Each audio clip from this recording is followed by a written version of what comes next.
Hindi talaga ako makakatulog pag walang kulambo sa paa ko. Bakit, Queenie? Ano bang meron sa kulambo? Eh, ang pangit kaya yan sa paa.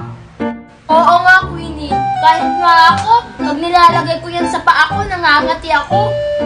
Nasanay na kasi ako eh.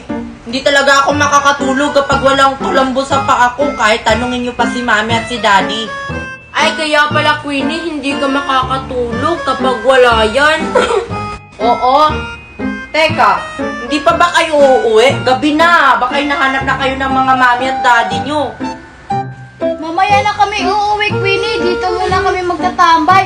Wala naman kaming gagawin sa bahay eh. Magkwento na lang tayo tungkol sa mga teacher natin. Mas mabuti pa. Oh, sino yung mauna magkwento? Sino pa ba? Si Mercy na yung mauna. Ha?